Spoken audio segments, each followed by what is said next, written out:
नमस्कार दोस्तों, स्वागत है आपका आपके YouTube channel academy for civil service में। इस चैनल के माध्यम से सभी प्रकार के कॉम्पिटिटिव एग्जाम्स की तैयारियां कराते हैं और तैयारियों के इसी क्रम में इस समय हम पॉलिटी पढ़ रहे हैं। पॉलिटी में हमारा आज का टॉपिक है भारत के संविधान का निर्माण। आज का टॉपिक शुरू करने से पहले हमें पिछले वीडियो में की गई एक भूल का सुधार करना है, जिसमें हमने यानी जो पिछला वीडियो था भारत के संविधान के भाग वाला, उस वीडियो में हमने भारत के संविधान के भाग 12 में आपको बता दिया है कि भारत के संविधान के भाग 12 में फाइनेंस के साथ में ट्रेड आता है, जबकि इसमें ट्रेड की जगह पर प्रॉपर्टी आता है। इसलिए भारत के संविधान के भाग 12 में ट्रेड को काटकर उसकी जगह प्रॉपर्टी कर लीजिएगा। बस सिर्फ यही एक गलती थी, बाकी कोई गलती उसमें नहीं है, बाकी सब कुछ ठीक है। तो चलिए शुरू करते हैं हम आज का टॉपिक, भारत के संविधान का निर्माण। भारत के संविधान का निर्माण करने के लिए एक संविधान सभा का गठन किया गया।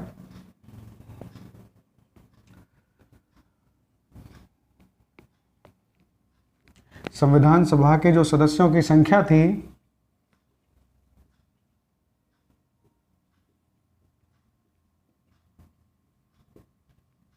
389 थी, जो पार्टीशन के बाद यानी भारत का जब विभाजन होकर पाकिस्तान बन जाएगा तो उस समय घटकर 299 हो जाएगी।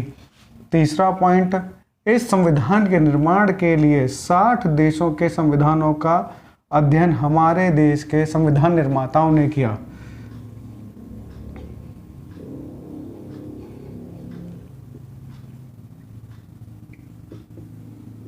यानी 60 देशों के संविधानों का अध्ययन किया गया था। इस संविधान के निर्माण में 60 लाख रुपए का खर्च आया। मतलब इस संविधान को निर्माण करने में जो खर्च आया वो 60 लाख रुपए था। इस संविधान को बनने में 2 साल 11 माह और 18 दिन का वक्त लगा। काफी लंबा वक्त लगा। इस संविधान का निर्माण करने के लिए 8 मेजर प्लस 13 माइनर कमेटियों का गठन किया गया था।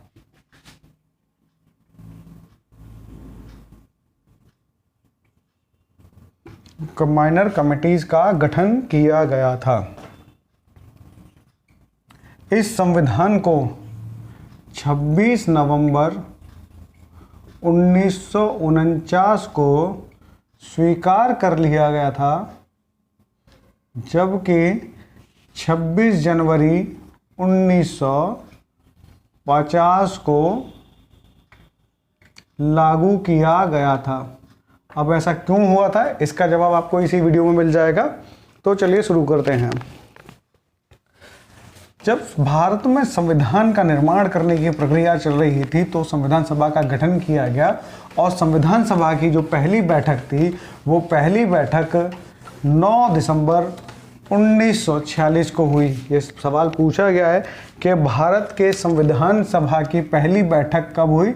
जो पहली बैठक हुई है 9 दिसंबर 1946 को हुई है, और इसमें उनके अस्थायी अध्यक्ष यानी संविधान सभा के अस्थायी अध्यक्ष सच्चिदानंद सिन्हा को चुना गया।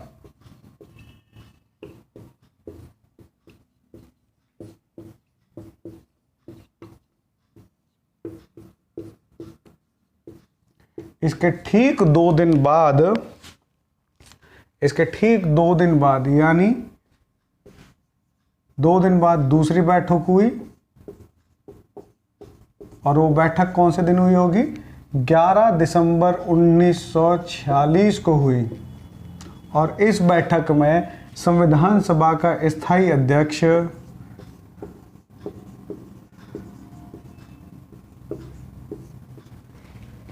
डॉक्टर राजेंद्र प्रसाद को चुना गया। यह संविधान सभा के चुनाव के द्वारा चुने गए थे, राजेंद्र प्रसाद को चुना गया। साथ ही साथ इनके लिए 2 उपाध्यक्षों का भी चयन किया गया था, यानी वो भी चुने गए थे जिसमें से एक थे डॉक्टर एच.सी. मुखर्जी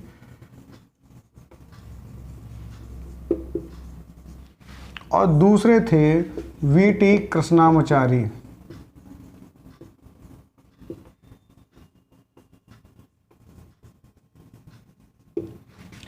इसके दूसरी बैठक हुई। इस संविधान सभा की तीसरी बैठक यानी इसके 2 दिन के बाद 13 दिसंबर 1946 को संविधान सभा के समक्ष ऑब्जेक्टिव रेजोल्यूशन यानी उद्देश्य का प्रस्ताव को प्रस्तुत किया गया। यानी 13 दिसंबर 1946 को संविधान सभा के समक्ष ऑब्जेक्टिव रेजोल्यूशन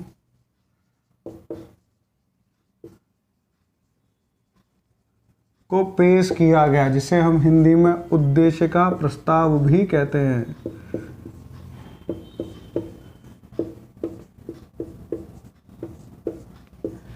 इस उद्देश्य का प्रस्ताव को जवाहरलाल नेहरू ने संविधान सभा के समक्ष रखा था।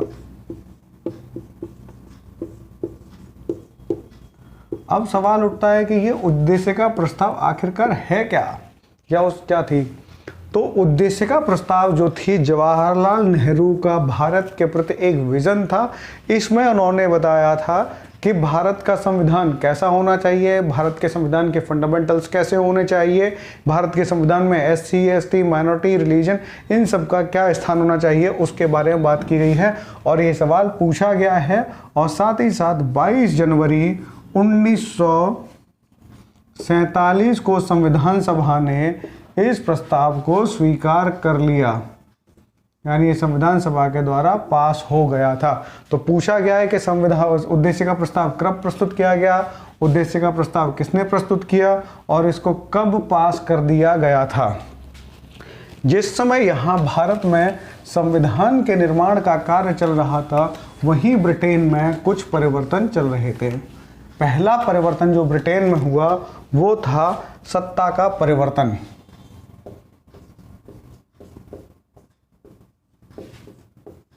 ब्रिटेन में सबसे पहले सत्ता का परिवर्तन हुआ।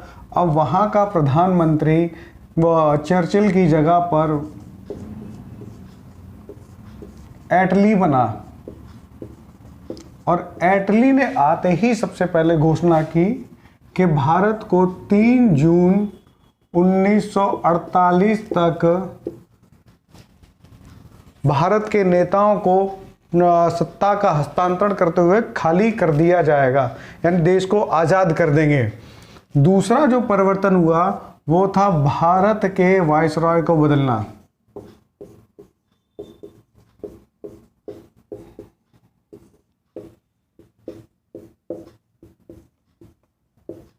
अब भारत का वायसरॉय वेवेल की जगह पर माउंटबेटन को बनाया गया। माउंटबेटन को बनाया गया। माउंटबेटन ने भारत आते ही एक माउंटबेटन प्लान पेश किया।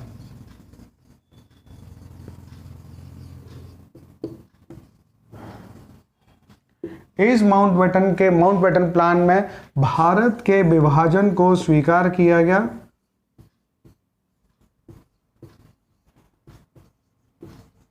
भारत के विभाजन को स्वीकार कर लिया गया। इसी समय यानी जुलाई 1947 में ब्रिटिश संसद ने एक एक्ट पास किया जिसका नाम था इंडिपेंडेंस ऑफ इंडिया एक्ट।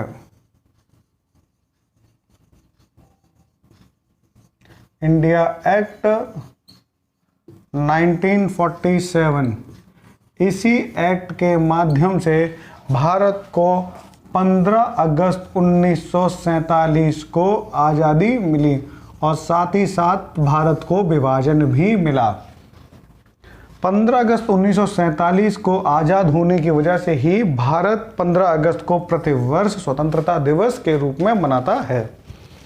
अब जब ये भारत आज़ाद हो गया, अंग्रेज यहाँ से चले गए, तो अब संविधान सभा को भारत में 2 कार्य करने पड़ रहे थे। अब संविधान सभा भारत में 2 कार्य करने लगी, क्योंकि पहला कार्य जो था संविधान का तो निर्माण कर ही रहे थे वो, संविधान सभा संविधान का निर्माण तो कर ही रही है, साथ ही साथ अब उसको उद्देश्य का वो विधायिका वाले कार्य भी करने पड़ रहे हैं।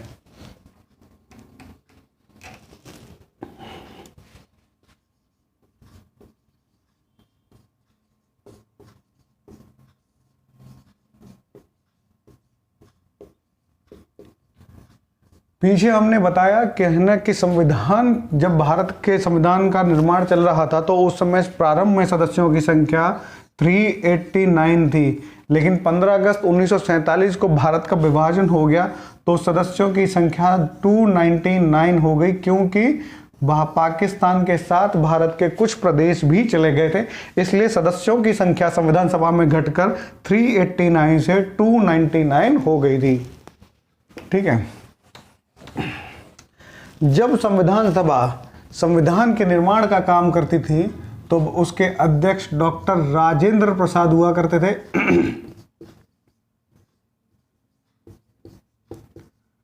और जब संविधान सभा विधायिका वाले कार्य करती थी तब उसके अध्यक्ष जी.वी.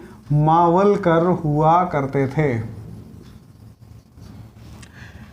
इन दोनों कार्यों को करने की वजह से संविधान सभा को भारत की फर्स्ट पार्लियामेंट ऑफ इंडिया कहा जाता है। फर्स्ट पार्लियामेंट ऑफ इंडिया यानी भारत की प्रथम संसद भी कहा जाता है। और जी.वी. मावलकर को भारत का पहला लोकसभा स्पीकर भी कहा जाता है।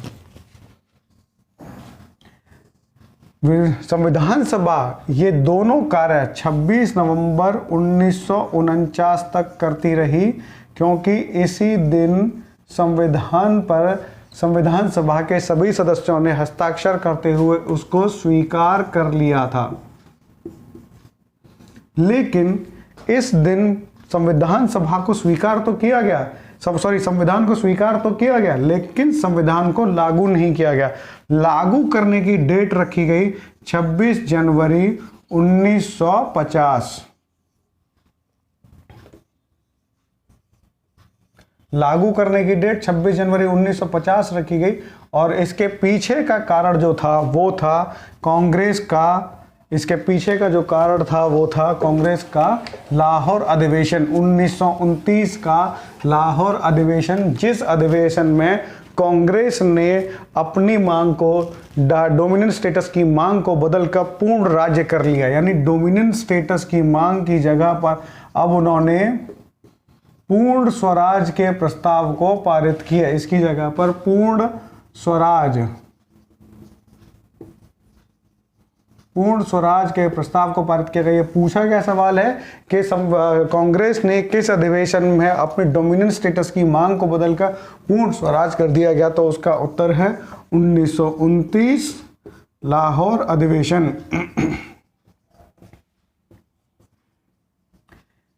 इसी वजह से 26 जनवरी 1930 को जवाहरलाल नेहरू ने रावी नदी के तट पर तिरंगा झंडा फहराकर पूर्ण स्वराज दिवस मनाया।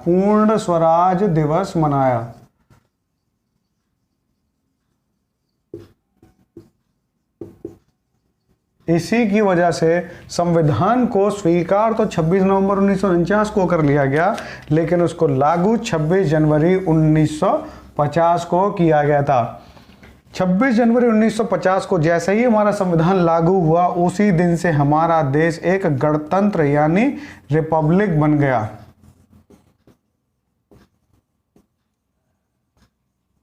इसी वजह से प्रतिवर्ष हम 26 जनवरी को रिपब्लिक डे के रूप में मनाते हैं। संविधान को लागू करने के 2 दिन पहले यानी 24 जनवरी 1950 को राष्ट्रपति, प्रेसिडेंट, सिटीजनशिप,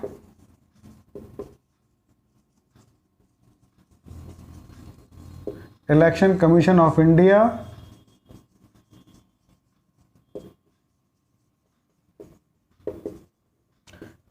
जैसे 15 प्रावधानों को 24 जनवरी 1950 को ही लागू कर दिया गया था।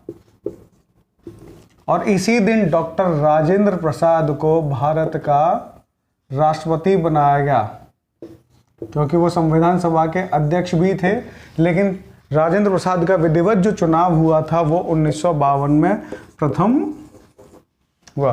तो आप जब देखेंगे राजेंद्र प्रसाद के आगे तो वो 1950 से लेके 1962 तक बने हैं, क्योंकि 2 साल तक वो क्या कहते हैं, जब तक पहले जनरल इलेक्शन नहीं हो गए तब तक वह राष्ट्रपति ही रहे थे। उसके बाद उनका विधिवत चुनाव हुआ था। अब इसमें हमारा जो रह गया है संविधान सभा की समितियां और उनके अध्यक्षों के बारे में रह गया कि संविधान सभा के निर्माण के लिए किन किन समितियों का निर्माण किया गया और प्रत्येक समिति का कौन कौन अध्यक्ष था। उसमें से भी एक सवाल हर हाल में पूछा ही जाता है। अब तो शायद क्या कहते हैं ऑप्शन देके पूछा जाता है, इसीलिए वो टॉपिक भी वेरी इंपॉर्टेंट है। तो उस टॉपिक को हम अगले वीडियो में करेंगे। तो मिलते हैं आपसे अगली वीडियो में। और अगर आपको हमारा ये वीडियो पसंद आया हो तो इस वीडियो को लाइक करें, शेयर करें, सब्सक्राइब करें और कमेंट करना बिल्कुल भी ना भूलें। चलिए मिलते हैं आपसे अगली वीडियो में, तब तक के लिए नमस्कार।